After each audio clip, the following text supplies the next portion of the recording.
Hello everyone, it's Old Guardian here. In this how to play video, I'm going to take a look at Secret Odd Mage. Yeah, sort of tempo mage type of deck, but with an odd core. This is currently the most powerful mage deck according to statistics websites. And that's probably no surprise, those big spell mage and control type of mages can struggle in the pressure between aggro and combo. But this one is an aggro deck. This one is meant to kill your opponent rather quickly. It's preying on those combo decks and trying to kill them off very quickly. And if you just want to jam some hits to face and play some secrets and make your opponent's life miserable, then this is a pretty good deck to do that with.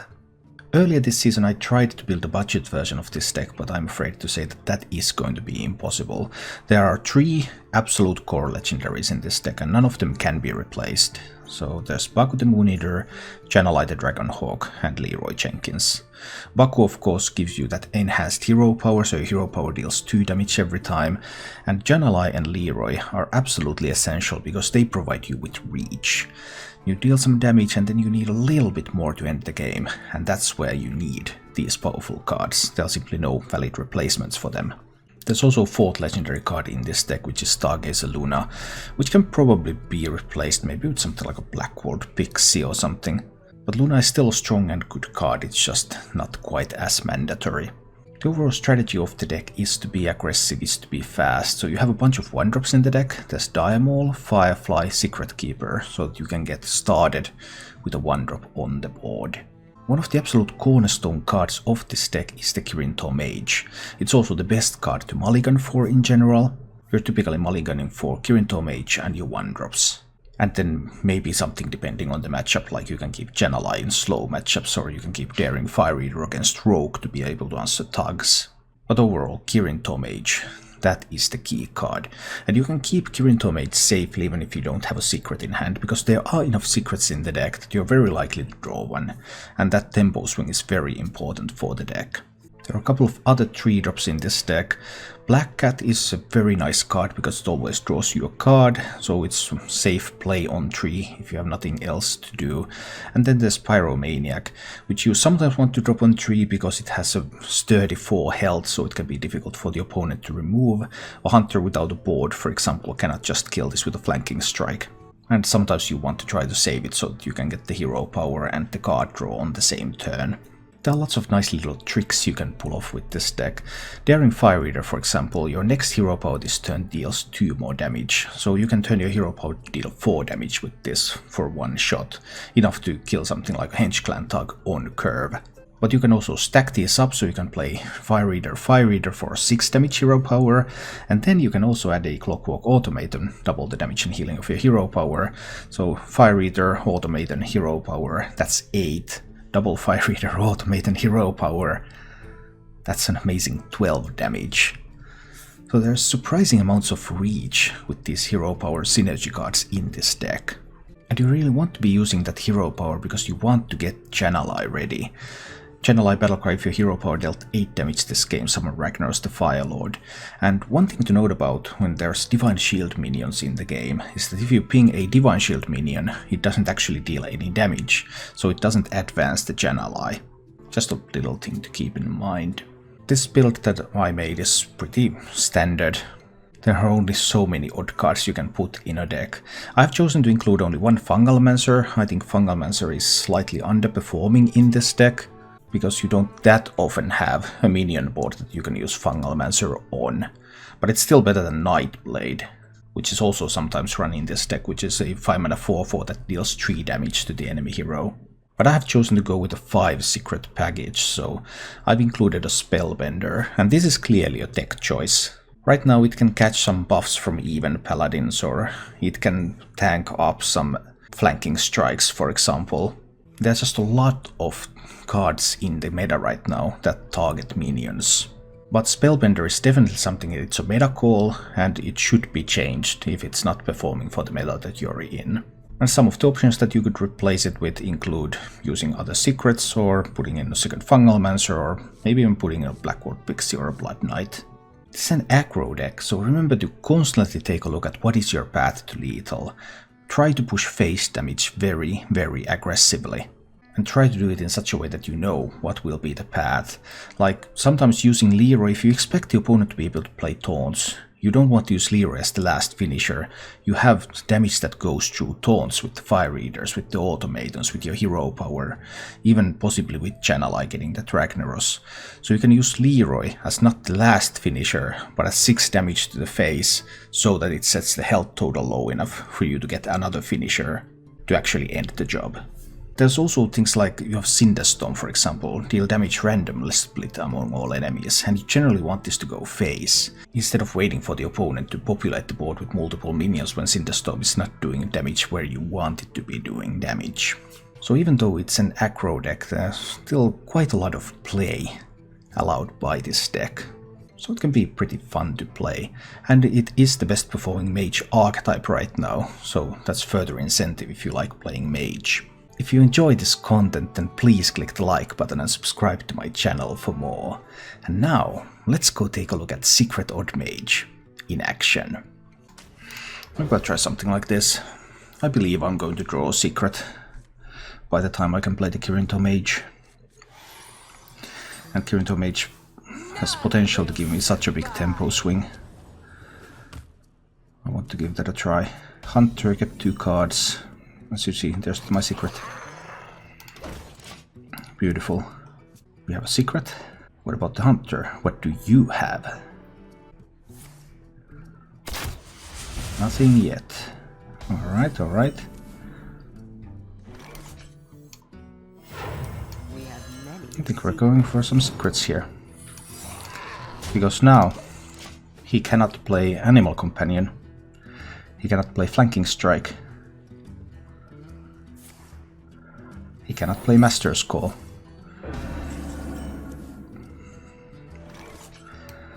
And then I probably want to block that Flanking Strike too.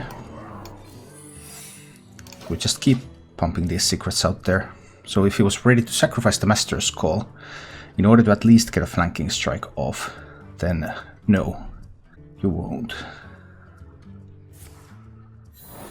This is the plan. This is exactly the plan.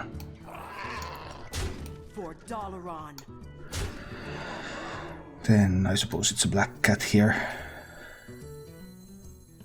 I could also just Cinderstorm face, put him down to 14. If it goes down to 4, no, black cat is better. It's black cat. Well, that card is not too useful, but alright. So far this is looking pretty good. The double counter spell. Really making life difficult for the hunter. Now he's finally able to fight back. It's Hunter's Magan with his spring paw with a candle shot. Alright. So he's at 19.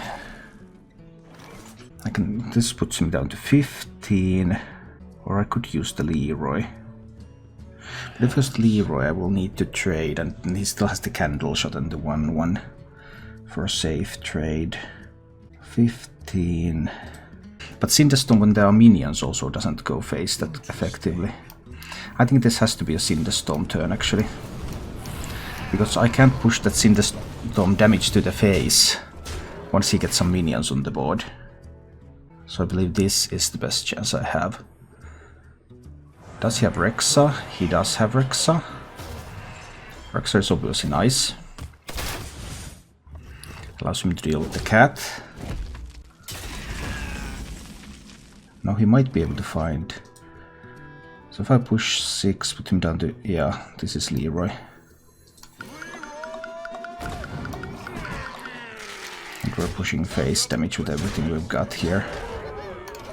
And now he needs to roll some healing. Because if he doesn't roll any healing, I just kill him with my hero power next turn. He has to roll a Lifesteal Rush Beast. Can he do that? Can he roll a Lifesteal Rush Beast?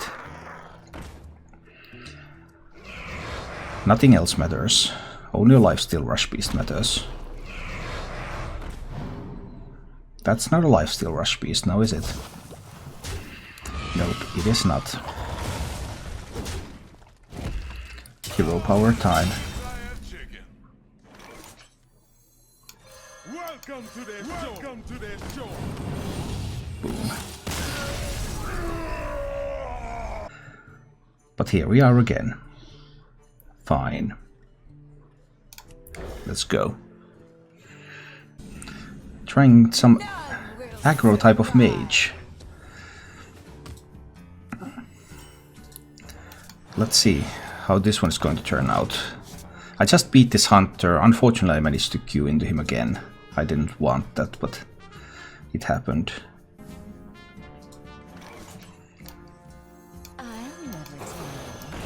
Alright, we play some more minions on the board. Obviously, there can be spring paws, hyenas. And there's that spring paw. At least there was no hyena. And now that he spent the coin, he cannot flanking strike next turn. So I think this is a safe turn to Black Cat. Trade away the Timberwolf, of course. I don't have to develop the Pyromaniac. I think this is okay. Alright, now I just need to find a secret. Next turn, 4-mana turn is looking a little bit weak at the moment. Another Springpaw. Oh, Springpaw Razormaw this time. If he can find some attack. At least he could not find any attack. That's good. Next turn he can play the flanking strike. I think this is still going okay. I'll never tell. I don't think I will trade here. Because if there's a flanking strike, it could punish me next turn. Now it cannot punish me quite as much. Ooh, always Hover. Hover's pretty sweet here. Hover's really good. But I do have the Pyromaniac, so I'm not that concerned. Because I can Pyromaniac and then kill the Hover, which allows me to draw more. Okay, and next turn looks like a Kirinto Mage turn, most likely.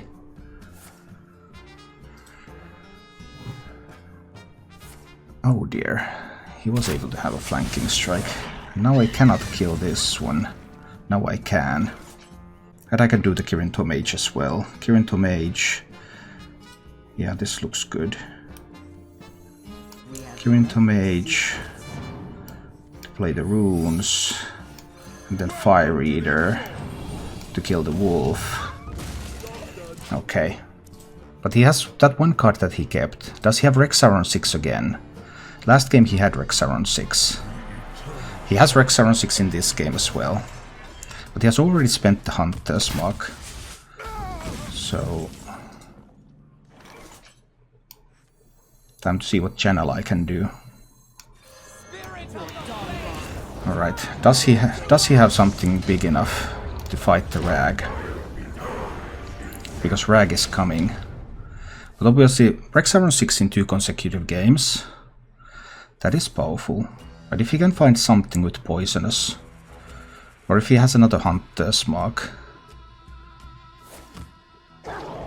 let's Unleash and Hyena. Alright, but the Hyena dies immediately to the runes.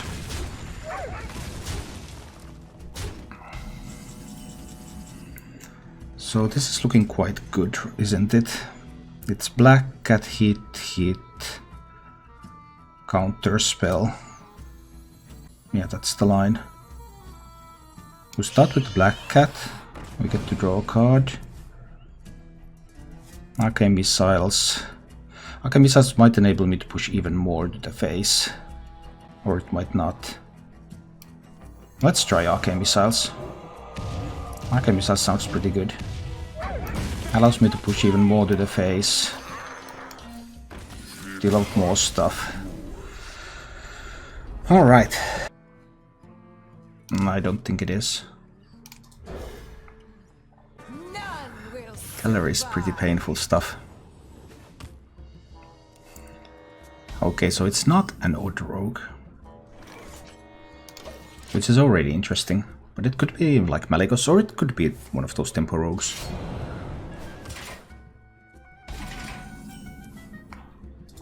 Lots of questions here.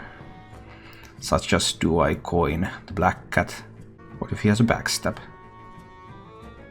I guess coining Black Cat is still fine. Let's try that.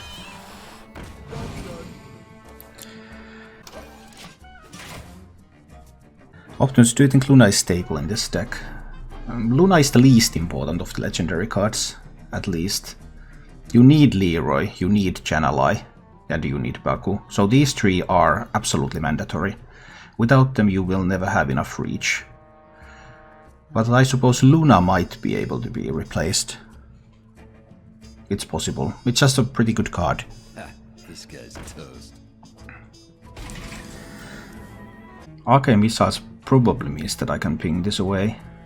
But then I don't develop anything else. But I don't want to give up the Fire Reader, because Fire Reader is the thing that kills thugs. So I think I'm going with this line. I ping first and then I Arcane Missiles. And that one should die to the Arcane Missiles almost every time. And it also pushes a bit of face damage. Yeah, here came the Thug. This was what I was saving the Fire Reader for. So now I can just Fire Reader the Thug away.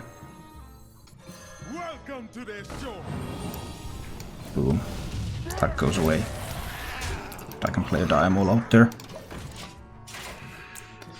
That would be a fairly aggressive list that could probably take on many of the combo decks. Ooh, Fan. Prep, Fan, Vilespine. So many things going on. So what is my response? I kind of want to kill the Vilespine. I would have the Cinderstorm available, but that's unreliable. I guess Fire Reader is going to do work here. Welcome to the show. I could have also tried to save this for a bigger face push later. I also want to develop the Secret Keeper, although the Secret Keeper is likely to get killed. Do I need Myras? Yeah, if you want to go to a tournament, yeah, I would always take Myras.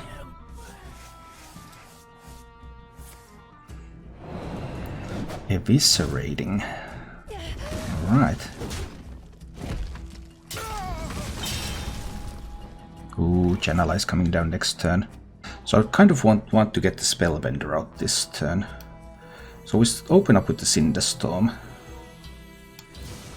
That's for sure. Let's see where it hits. It actually kills the minion. Didn't believe that would happen. Then we do the Spellbender. Because we try to protect possibly the Rag with the Spellbender there. Let's see. Megatoon Druid. I would rather bring Hakar Druid than a Megatoon Druid to a tournament. I think Hakar Druid, it's easier to play. And I think it's a little bit better. Unless you're really, really good with Megatoon Druid at least. But Megatoon Druid is very difficult to play. So one of the things also that you want to think about when you go to tournaments is, okay, do I bring decks that are easy enough to play? Because that can matter.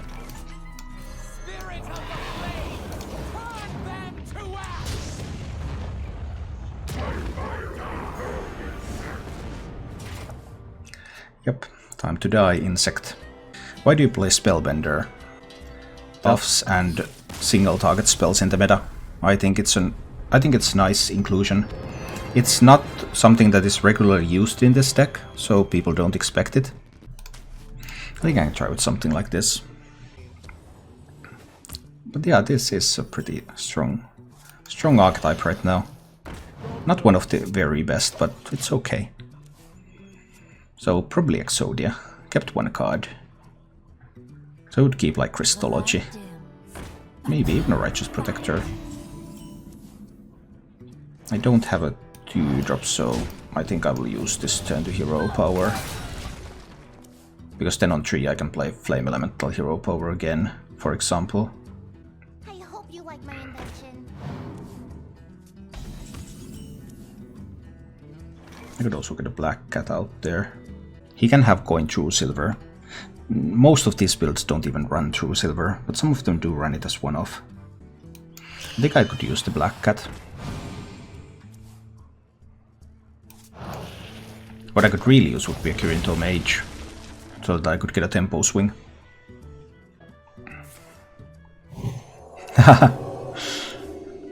He must be an old priest player. You don't see that kind of stuff from others than priest players. Alright, Sin the Storm, 5 elemental, hit face. Let's try, let's try. There of course plenty of board clears for him. Okay, he's going to Potion of Heroism this. Yeah.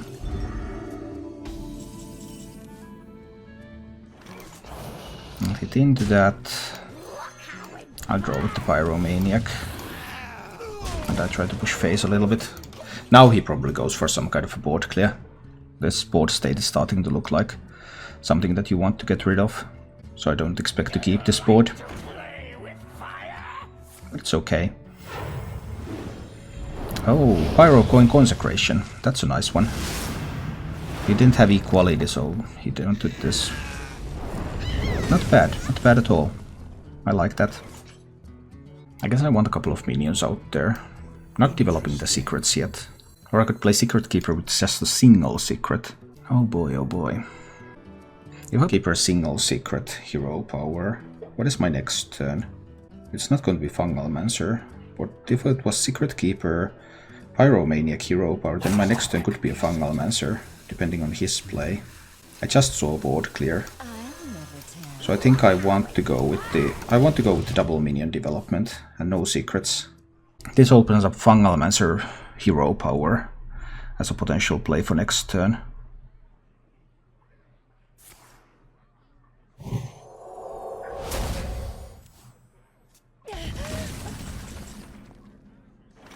I mean, it's still a potential play. He drew a 4-mana card, so Consecration maybe. Do I have other alternatives? If I push 4 with the Automate and I can push 7, put him down to 11. If there's a board clear, there's still a board clear. If I push 5, 7, I think it's Fungalmancer. Fungalmancer and push face. Because this 5-6 might be difficult if there's no equality. 7 mana, so we're still...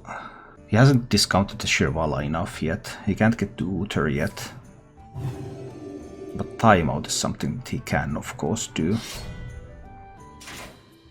Timeout is good. Timeout is very, very good. We have many secrets. So now we develop some secrets. Alright. Does he have Kangor? What kind of spells does he have? One of them goes to the counter spell, so he can't start with the Consecration. He does have Kangor, so his healing is doubled.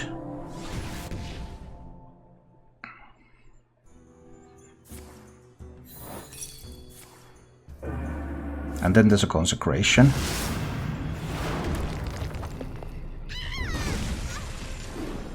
But he is still at 9. Well, I have only 8 from hand, right? I have only 8 from hand. Next turn he can play Uther. I have only 8 from hand and he has Uther for next turn. Ouch. So close. I will have to kill the Kangor probably. Well, that's 10.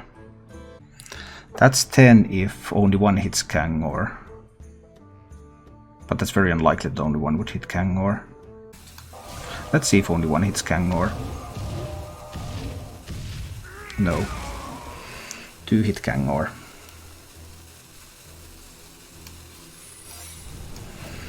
Okay. But now if he has the Uther, isn't Uther just heal? Doesn't Uther just heal him so much that it doesn't matter? Yeah. Ouch.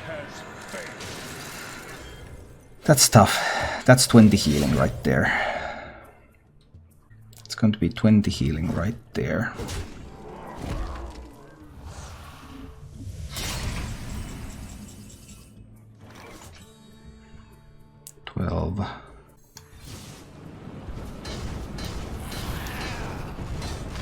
But turns out that it was not quite enough after all. For a while there I was scared that I might actually lose. maybe I could try. I was wondering if I would mulligan away the Firefly, so that I would go Diamol, Hero Power, try to dig better into 3-drops. Against what I assume is going to be Megatoon Warlock. Funny how Kirin to a very good mulligan, Diamol not that high. You're looking at some kind of mulligan stats, I assume. Well, Kirintor is one of the main tempo swings, and there are enough secrets to support the Kirinto, so you can keep Kirintori without any secrets. You can trust that you will draw the secrets. So, I go with this line, but now obviously there can be like Mortal Coil Coin Defile. But if that doesn't happen, then I can try to counterspell to protect the board. But it only protects the board a little bit because he still has the coin.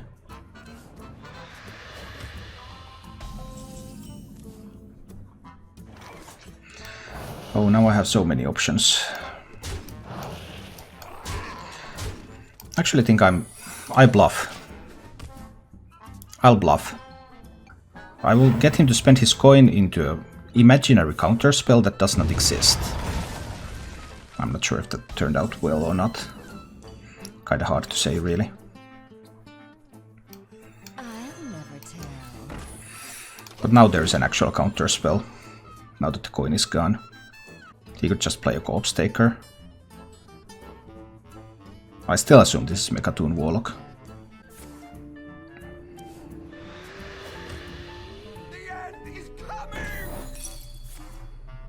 Oh, that was pretty good. Tanking that. This is not Megatoon Warlock, by the way, then.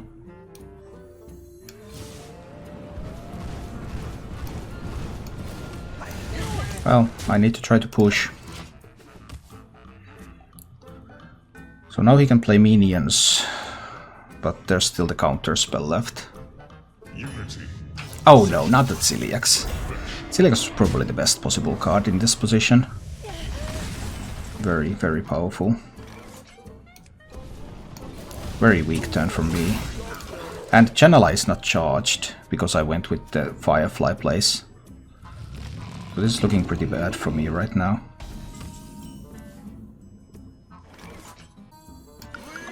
I need to just push face damage here. I need to push some face damage. Let's see what happens. But Channel is still not charged. But now he gets to do a Spellstone. Okay, I'm actually going to lose this one. Unfortunate. So it was a Cubelock. That's slightly unexpected. I need to charge the Channel Eye for next turn, right? I'll never tell. Welcome to the show.